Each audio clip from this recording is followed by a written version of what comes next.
Hey guys, today's video will be a review on the Nerf Rebelle Guardian Crossbow. So yeah, this is the last blaster I have from the Rebelle line, which is meant for your females. And finally, this one comes in a proper, easy to open box, just like your typical box. Okay, so all the others come in a really half done, slightly open kind of package, which is actually very hard to unbox. And I'm glad that this one comes in a normal box. Okay, so I'll get on to the blaster itself. It is the Nerf Rebelle Guardian Crossbow. Box is that it's advertising up to 75 feet.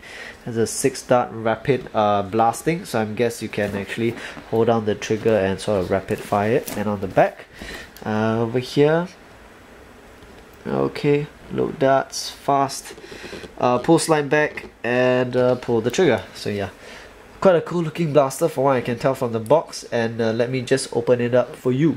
These are the blaster contents. You got the blaster, you got the bow arms on top, and you have 6 of the more funky looking darts. I think some of them are very similar to the Heartbreaker bow, but yeah, I will not be taking these out. Okay, so the blaster comes with the bow arms already slot inside this piece over here.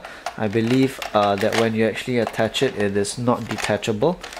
So yep, just gotta force it in, and yep, it doesn't seem to be detachable unless you use an extreme amount of brute force, in which case the thing might actually break. So yeah, it's not detachable. You probably have to open it up and yank or pinch the bottom to actually shove it out. Yep, but blaster is actually pretty small. It looks to be the size of a Recon, which comes up to about here. And the shoulder stock is slightly shorter than your Recon shoulder stock. So yeah, something about the size of a Recon from here to here, plus the shoulder stock, okay, but slightly shorter. Going to the blaster itself, it does have a 6-dart turret, which actually rotates on your trigger pull. So prime it, yep, and then the turret rotates. Not too sure how the mech works because there's actually a delayed turret rotation, you see. Yep, so quite cool. Gotta explore that further. Of course, it does have your bow arms located at the top, tactical rail over here, and quite a comfortable buttstock. Okay, this one actually reminds me of the Crossbow, and a little bit on the Vortex Tornado. Yep, this piece over here. Stock is rather comfortable, but just like the Rapid Strike, this piece is a little bit small and tiny. The stock length is also very short. I'm not a very big dude. Even though I'm not that big, this is still very uncomfortable and short for me. There's of course a sling mount, or the slot over here, which you can attach your slings to. Alright, of course pump action foregrip, which is quite comfortable actually. It is a bit small this way, but it does have a nice feel to it, which is of course important when you are using a pump action blaster. So yeah, let me just show you guys a firing demonstration first. I'll be loading the blaster with these sledge fire zombie strike darts. For my firing demonstration, I'll be firing the first 3 shots individually, and the next 3 rapid fire, whereby I'll actually just be holding down the trigger and shooting the blaster. So yeah, for this particular demonstration, I'll just be shifting my camera slightly. I'll be firing into this region where I usually do not. Okay, so yep, let me just prime it.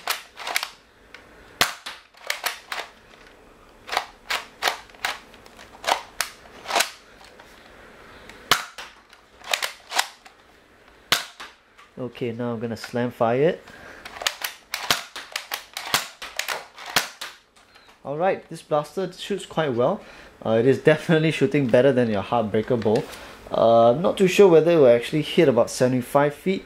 I would say most likely about 45 to 50 feet flat, and angled maybe about 55, and if you're lucky they're about 60.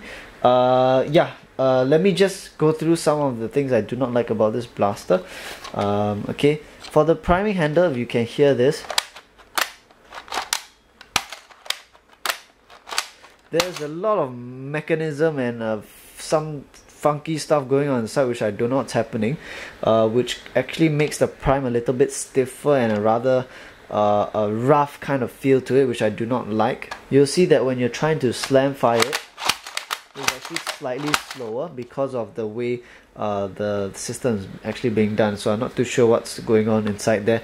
But yeah, what I do like about this blaster is that it shoots pretty well. It's quite fun to use. You know, you do have the slam fire option as well as your normal prime and shoot. Okay, I also do like the rotation at the front, whereby you actually it rotates perfectly after you actually fire it off, and even if you want to manually rotate, there's also no issue there. It can go both ways without any problems.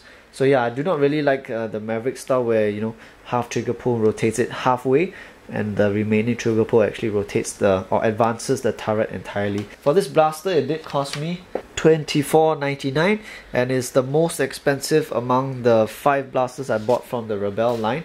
So yeah, definitely across the whole line, I like this one the most, as well as the first one I reviewed, which I think is the Sweet Revenge.